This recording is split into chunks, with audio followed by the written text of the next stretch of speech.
സമ്പത്ത് വികസനമുണ്ട്, 62 ലക്ഷം പേർ പെൻഷൻ വാങ്ങിയതുണ്ട്, 5 ലക്ഷം പേർക്ക് വീട് നൽകിയതുണ്ട്, പാതകളുടെ വികസനമുണ്ട്, പശ്ചാത്തല സൗകര്യമുണ്ട്, ഇതൊക്കെ ഉണ്ട്, വികസനമൊക്കെ ശരിയാണ്. പക്ഷേ എന്നാലും നിങ്ങൾ നേരിടുന്ന ചില പ്രതിസന്ധികളുണ്ട്. അതാണ് കോൺഗ്രസും BJP യും പറഞ്ഞത്. അവർക്ക് രണ്ടുപേർക്കും താങ്കൾക്ക് മറുപടി കൊടുക്കാൻ സമയം. അജിംഷാദെ, ഒന്നാമത്തെ കാര്യം, ഈ ഇംഗ്ലീഷിലൊരു ചൊല്ലുണ്ട്, many have eyes but do not see എന്ന്, many have ears but they do not hear എന്നുള്ളത്. അവരോട് വേറൊന്നും പറഞ്ഞിട്ടൊരു കാര്യവുമില്ല. കാരണം അവർ പറയുന്നതാണ് ശരിയെന്നും അവർ കാണാത്തത് കണ്ടു എന്ന് പറയുന്നതാണ് ശരിയെന്നും അവർ കേൾക്കാത്തത് കേട്ടു എന്ന് പറയുന്നതാണ് ശരിയെന്നും ശാഠ്യം പിടിക്കുന്നു എങ്കിൽ അത്തരത്തിലുള്ളവരോട് കൂടുതൽ നിങ്ങൾ തർക്കിച്ചിട്ട് ഒരു കാര്യവുമില്ല. ഞാനൊരു തർക്കത്തിനില്ല, ഒന്നാമത്തെ കാര്യം. രണ്ടാമത്തെ കാര്യം, നമ്മൾ ഈ മലയാളത്തിലൊരു ചൊല്ലുണ്ട്, മഴ പെയ്ത് തോർന്നാലും മരം പെയ്ത് തോരില്ല എന്നുള്ളത്. 7 ജില്ലകളിലെ പോളിംഗ് കഴിഞ്ഞു. ഇനി അടുത്ത 7 ജില്ലകളിലെ പോളിങ്ങിന് മണിക്കൂറുകൾ മാത്രമേ ഉള്ളൂ.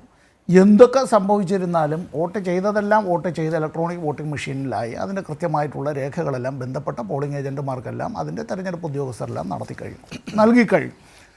മറ്റ് 7 ജില്ലകളിൽ ആർക്ക് വോട്ട് ചെയ്യണമെന്നുള്ളത് സമ്മതിദായകർ അവർ അത്തരം കാര്യത്തെ സംബന്ധിച്ച് തീരുമാനിച്ചുറപ്പിച്ചിട്ടുള്ളതൊരു കാര്യമാണ്. അതുകൊണ്ട് മറ്റേതെങ്കിലും വിധത്തിലുള്ള ചർച്ചകൾ ഏതെങ്കിലും ടെലിവിഷൻ മാധ്യമങ്ങളിലോ ഇനിയും ഓൺലൈൻ മാധ്യമങ്ങളിൽ എളുപ്പം ഷെയർ ചെയ്യുക, എത്രയും പെട്ടെന്ന് ആളുകളിലേക്ക് എത്തിക്കുക, ഗ്രൂപ്പുകളിലെല്ലാം അത് ചെയ്യുക എന്ന് പറഞ്ഞതുകൊണ്ടോ ഇനി നാളെയും മറ്റന്നാളുമായി വീടുകളിൽ എത്താൻ പോകുന്ന അച്ചടി മാധ്യമങ്ങളിൽ എന്തെങ്കിലും വന്നതുകൊണ്ടോ ആളുകളുടെ മനസ്സിലൊന്നും എടുക്കുന്ന തീരുമാനത്തിനൊന്നും വലിയ മാറ്റമൊന്നും ഉണ്ടാകാനായി പോകുന്നില്ല. അത് വേറൊരു കാര്യത്തെ സംബന്ധിച്ചുള്ളത്. അപ്പോൾ ഇവിടെ ഈ തെരഞ്ഞെടുപ്പിൽ ഞാനടക്കമുള്ള ആളുകൾ, ഞാൻ ഈ തിരുവനന്തപുരം നഗരസഭയിലെ ഒരു സമ്മതിദായകനാണ്, ഞാനടക്കം വോട്ട് രേഖപ്പെടുത്തിയതാണ്. ഒരു വോട്ടേ ഉള്ളൂ, ശ്രീ ജയചന്ദ്രൻ നായരെ പോലെ. അത് ഈ ഗ്രാമപഞ്ചായത്ത്, ബ്ലോക്ക് പഞ്ചായത്ത്, ജില്ലാ പഞ്ചായത്ത് 3 വോട്ട് രേഖപ്പെടുത്താനുള്ള ഭാഗ്യമൊന്നും ഞങ്ങൾക്ക് നഗരവാസികൾക്കില്ല. എൻ്റെ ഈ ഒരു കാര്യത്തെ സംബന്ധിച്ച് എന്തെങ്കിലും ഒരു അങ്ങോട്ടും ഇങ്ങോട്ടും ഒരു വിദണ്ഡവാദമൊന്നും നമ്മൾ നടത്തിയിട്ട് കാര്യമില്ല. ഇപ്പോൾ CPM പ്രതിനിധാനം ചെയ്യുന്ന ഞാനായാലും, അല്ല ഇപ്പോൾ BJP പ്രതിനിധാനം ചെയ്യുന്ന അഖിലായാലും, കോൺഗ്രസിനെ പ്രതിനിധാനം ചെയ്യുന്നതായിട്ടുള്ള ശ്രീ തൗഫീഖ് ആയാലും, ഞങ്ങൾ 3 പേരും ഈ അവസാനം വരെയും ഞങ്ങളുടെ മുന്നണി ജയിക്കുമെന്നല്ലേ പറയുള്ളൂ. വോട്ടെണ്ണി തീർന്നാലും ഞങ്ങൾ അങ്ങനെയല്ലേ ജയിച്ചു എന്നല്ലേ പറയുള്ളൂ. ഇനി അഥവാ ആരെങ്കിലും പരാജയപ്പെട്ടാലും നമ്മൾ ഗുസ്തി പിടിച്ചു കഴിഞ്ഞതിന് ശേഷം കാല് മുകളിലുണ്ടായിരുന്നു അല്ലെങ്കിൽ വിരൽ മുകളിലുണ്ടായിരുന്നു എന്നുള്ള നിലയിലേക്കുള്ള നമ്മൾ അതിൻ്റെ വ്യാഖ്യാനങ്ങളെല്ലാം നടത്തുമല്ലോ. അത് സ്വാഭാവികമായ രാഷ്ട്രീയ പ്രവർത്തനത്തിൻ്റെ ഭാഗമായി അത്തരത്തിൽ രാഷ്ട്രീയ പാർട്ടികളെല്ലാം ആ കാര്യങ്ങൾ ചെയ്യുക തന്നെ ചെയ്യും. അതിലൊന്നും ആരെയും കുറ്റം പറഞ്ഞിട്ട് കാര്യമില്ല. എന്നാൽ നമ്മുടെ നാട്ടിലെ പൊതുപ്രവർത്തകരെ സംബന്ധിച്ചുള്ളൊരു കാര്യം, ഈ തെരഞ്ഞെടുപ്പിൽ ഇപ്പോൾ 7 ജില്ലകളിലെ പോളിംഗ് കഴിഞ്ഞു.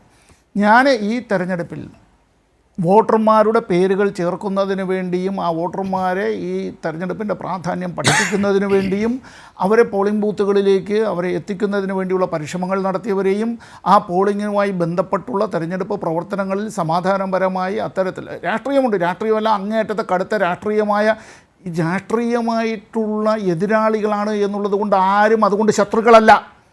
ഇവിടെ ഇപ്പോൾ ഈ ചർച്ചയിൽ പങ്കെടുക്കുന്ന ശ്രീ തൗഫീഖ് രാജൻ എത്ര രൂക്ഷമായി അത്തരം കാര്യങ്ങൾ പറഞ്ഞാലും, ശ്രീ അഖിൽ പറഞ്ഞാലും, അല്ല ഇനിയിപ്പോൾ സമ്പത്ത് പറഞ്ഞാലും, ഞങ്ങൾ പരസ്പരം പറഞ്ഞാലും, ഞങ്ങൾ രാഷ്ട്രീയമായി എതിർചേരികൾ നിൽക്കുന്നവരാരും തന്നെ അതുകൊണ്ട് വി ആർ നോട്ട് എനിമീസ് ഈ കാര്യത്തിൽ. അതുകൊണ്ട് ആരും ശത്രുക്കളല്ല, രാഷ്ട്രീയ എതിരാളികളാണ്, എടുക്കുന്ന നിലപാടുകളുടെ അടിസ്ഥാനത്തിലാണ്.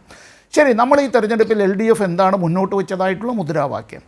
ഒന്ന്, കേരള സംസ്ഥാനത്തിൻ്റെ വികസനമാണ്. കേരള സംസ്ഥാനത്തിൻ്റെ വികസനം. കാരണം കേരളം ഇന്ത്യയിലെ ഒരു സംസ്ഥാനമാണ്. ഇപ്പോൾ 28 സംസ്ഥാനങ്ങളേ ഉള്ളൂ. ജമ്മു കാശ്മീരിൻ്റെ സംസ്ഥാന പദവി എടുത്തു കളഞ്ഞതോടുകൂടി 29 ഇല്ല. ഈ സംസ്ഥാനത്തിൻ്റെ വികസനം എന്നുള്ളത് എന്തിനു വേണ്ടിയായിരിക്കണം? അത് ജനക്ഷേമത്തിന് വേണ്ടിയായിരിക്കണം. കേരളത്തിലെ 3.5 കോടി ജനത, ഒപ്പം ഇവരുടേതായിട്ടുള്ള ബന്ധുമിത്രാദികളടക്കം നമ്മുടെ ഇന്ത്യയിൽ പുറത്തടക്കം, ഒരുപക്ഷെ ഇന്ത്യയിൽ ഏറ്റവും കൂടുതൽ പ്രവാസികൾ അത്തരത്തിൽ പോയി പണിയെടുക്കുന്നത് പോലും ഈ കൊച്ചു കേരളത്തിൽ നിന്നായിരിക്കും. അത് പതിറ്റാണ്ടുകളായിട്ടുള്ള അത്തരത്തിലുള്ളൊരു കാര്യമുണ്ട്. ഇപ്പോൾ പാർലമെൻറ്റിലടക്കം അത് ഏത് ഗവൺമെൻറ് മാറി വന്നിരുന്നാലും അവിടെ മന്ത്രിമാരടക്കം പറയാറുള്ള കാര്യം, കേരളത്തെ അഭിനന്ദിച്ചുകൊണ്ട് പറയാറുള്ളത്, കേരളീയർ അത്തരത്തിൽ ബ്രാൻഡ് അംബാസഡറാണെന്നാണ്. വിദേശത്ത് പോകുമ്പോൾ അവർ പറയുന്നത് മാത്രമല്ല. അപ്പോൾ ഇത്തരം കാര്യങ്ങൾ പറയുമ്പോൾ നാടിൻ്റെ സമാധാനം അതൊരു വിഷയമാണ്. ഇപ്പോൾ നാടിൻ്റെ സമാധാനം എന്ന് ഞാൻ പറഞ്ഞതിൻ്റെ കാരണം, ഇപ്പോൾ ഈ സ്റ്റുഡിയോ ഇത് തിരുവനന്തപുരത്ത്, ഞാനിവിടെ ഇരിപ്പുണ്ട്, അഖിൽ ഇവിടെ ഇരിപ്പുണ്ട്. ഒരു കാര്യം, അജിംഷാദ് വളരെ ചെറുപ്പമായിരുന്ന കുട്ടിയായിരുന്ന കാലത്ത്, തൗഫീഖ് രാജനൊക്കെ വളരെ ചെറിയ പ്രായമായിരിക്കും, ശ്രീ ജയചന്ദ്രനായിരിക്കും അക്കാര്യത്തിൽ ഒരു പക്ഷേ നമ്മളിൽ ഈ ചർച്ചയിൽ വളരെ സീനിയറായിട്ടുള്ള ആൾ. ഈ തലസ്ഥാന നഗരം കത്തിയതെപ്പോഴാണ്? എന്തിൻ്റെ പേരിലാണ് കത്തിയത്? ഒരിക്കലും അടയ്ക്കാതിരുന്ന ചാലക്കമ്പോളം 350 കൊല്ലക്കാലത്തെ 3.5 നൂറ്റാണ്ടിൻ്റെ പാരമ്പര്യമുണ്ടായിരുന്ന ചാലക്കമ്പോളം, ആ ചാലക്കമ്പോളം വെന്തു വെണ്ണീറായതെപ്പോഴാണ്? 3 തൊഴിലാളികൾ അവർ പണിയെടുത്ത് ക്ഷീണിച്ച് കടകൾക്കുള്ളിൽ കിടന്നുറങ്ങിയ 3 പേർ ചാരമായതെപ്പോഴാണ്? 14 ജില്ലകളിലായി 11 പേർ കൊല്ലപ്പെട്ടത്, പോലീസ് വെടിവെപ്പിലടക്കം അത്തരത്തിൽ കൊല്ലപ്പെട്ടത് എപ്പോഴാണ്? ഒന്ന് ഇത്തരം കാര്യങ്ങളെ സംബന്ധിച്ചൊന്ന് ആലോചിച്ചേ. അന്ന് പട്ടാളം ഇറങ്ങി റൂട്ട് മാർച്ച് നടത്തിയിട്ട് പോലും അത് അമർച്ച ചെയ്യാൻ കഴിയാതിരുന്നൊരു സ്ഥിതിവിശേഷം ഉണ്ടായത് ആരുടെ ഗവൺമെൻറ്റിൻ്റെ കാലത്താണ്?